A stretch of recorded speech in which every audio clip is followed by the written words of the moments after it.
into it. For those who have not taken my class, my name is Chris Armijo, and I teach in the health professions department, but also teach in the business department.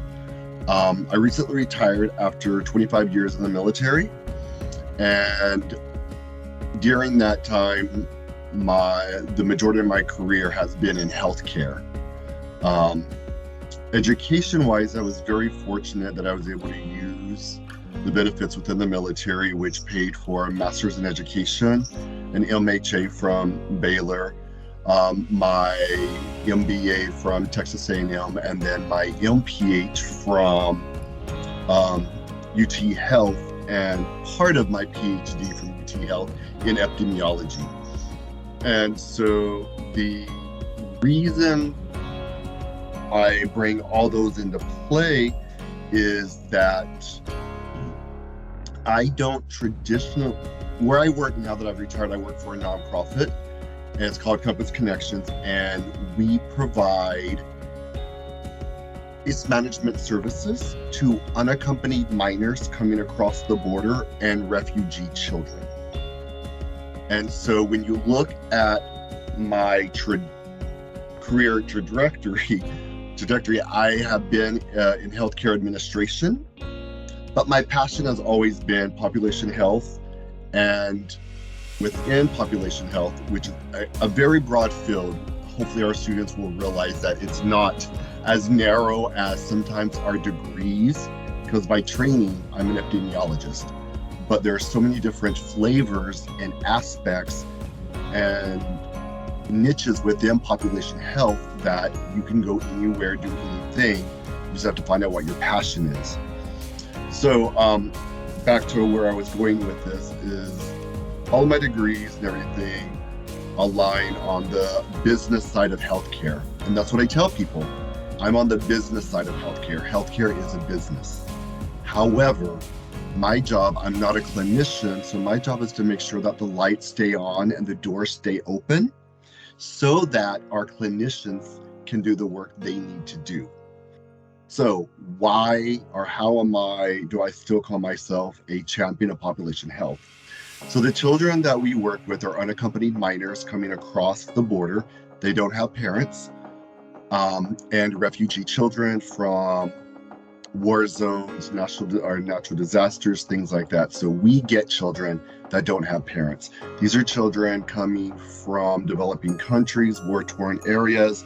They have nothing but the clothes on their back. They don't have shot records. They don't have medical records.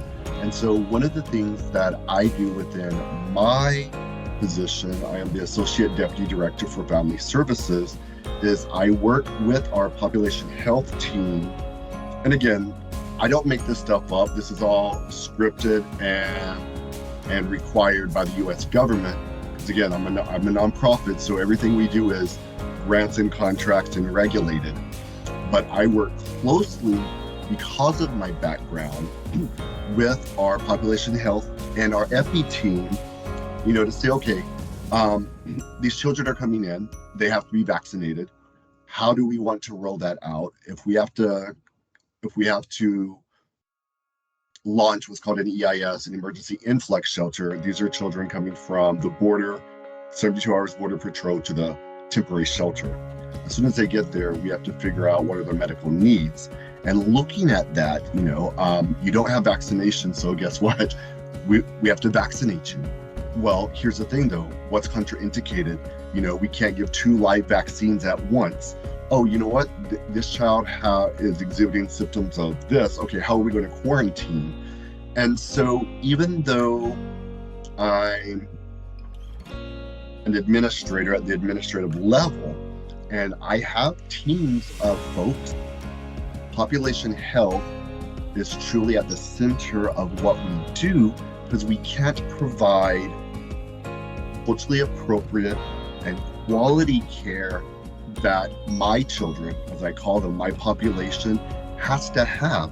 And if you don't understand the social determinants of health and what that means for these children, depending on where they've come from, food insecurity, for example, some of the children have never faced food insecurity.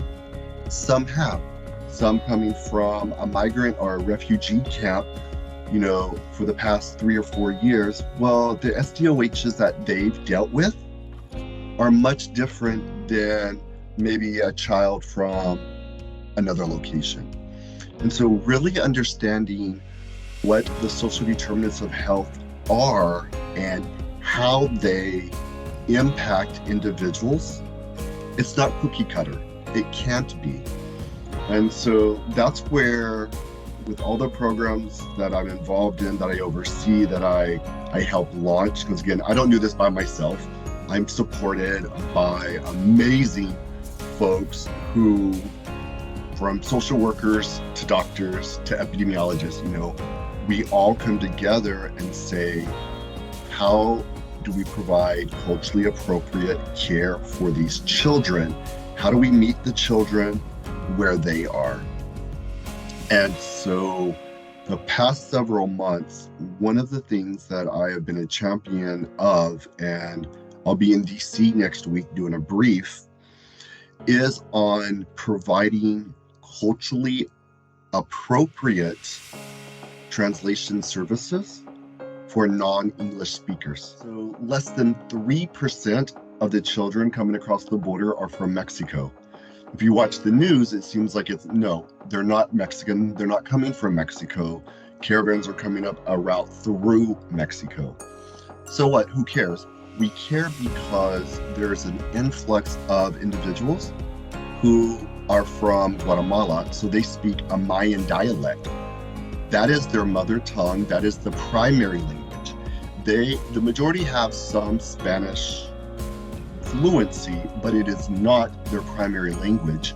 So lots of organizations on the border providing services are providing them in Spanish. These children don't speak Spanish. So can we effectively interview these children, identify what their needs are, where they're coming from, if we're not able to meet them where they are with culturally appropriate and linguistically appropriate interventions? And the answer is no. And so, trying to do contact tracing with a child who has had some exposure, but you don't speak the child's language and you're doing the best you can. Well, from my standpoint, that's not acceptable. So we want to talk about these children. How do we meet them where they are? And again, this applies to all individuals. But again, my worldview is the children right now. How do we meet them where they are? Find out what their needs are. What have they faced? What is their sponsor they're going to? What are they dealing with in the U.S.? And again, it comes back to social determinants of health and access.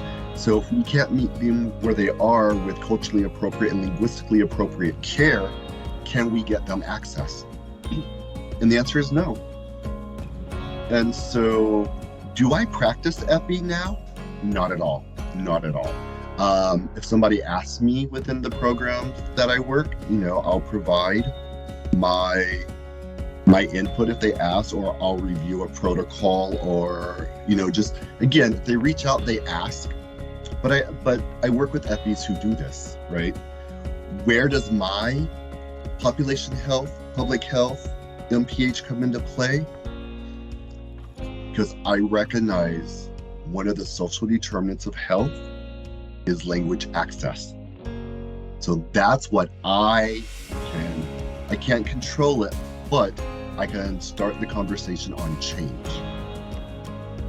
And so that is what my day-to-day life is like.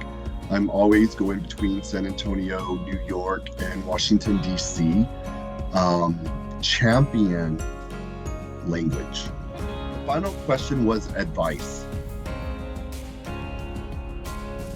Classically trained epidemiologist, I don't work epi, I work in population health. So what I tell my students all the time is population health is a very broad field. You've got public health, you got population health. There is a difference, folks. I highly recommend you know the difference. I navigate between the two. I work at the policy level with the government, trying to enact policy based on the data that I'm able to pull and what's going on. But the population that I work with is migrants and refugees. And so I'm able to use my population health or MPH, foundation to maneuver and navigate these different aspects. So I could very easily have tracked into a traditional EPI field, but it's not where I found myself. It's not where I found my passion. My passion is using the knowledge that I have from my MPH and previous life experience and working with limited language learners, or individuals, can call them learners, but that's where my passion is. And that's what gets me out of bed every morning. I'm making a difference. And do I see the difference? Sometimes I do, sometimes I don't, but I know that by increasing currently the amount of available Mayan interpreters in the US, I know that is making a difference to the individuals receiving that service. I don't need a pat on the back. That's not why, I'm a firm believer, that's not why we do what we do in the health field. Because do understand that population public health is still within the health field. And so whether you're a direct clinician or you're like me playing with numbers in Excel, or you're making an argument, at the end of the day, we have the same shared goal, and that is to improve the lives of those around us, either now or in the future. So I go to bed every night knowing that what I did today will make a difference to somebody else down the road. And I think that's my advice to our undergrad and graduate students is don't limit yourself by your degree. That's not what our degrees are designed to do. Our degrees are designed to make us subject matter experts in our discipline. What we do with that knowledge is up to us. And so I'm a firm believer. I hire for skill set and capability, right? So if I hire you as a COVID epi, I'm going to get a COVID epi. But if I hire you as a public health specialist, public health director who has an epi background, now I've got an individual with a much wider skill set. So my parting words are, as you explore opportunities, explore them. If an MPH is the min qual, and maybe, it's a community-based, whatever, don't be limited by your major. Because today's market demands a broad skill set. So my thing is, you don't even have to be a subject matter expert, but you do need to have a base to draw from, and you need to be curious. So that is my recommendation. Find what you like. And if you find that what you're doing is not your passion, pay off your student loans and move out. Seriously, find something that you like. Mine is cultures and languages. Mine is cultures and languages and access. And guess what? I just turned 48 last couple of days ago. I'm in my second career, and my job aligns with my passion. Cultures, languages, and access. So if you can't find what you want, build it, create it, because your worth is not defined by the letters after your name.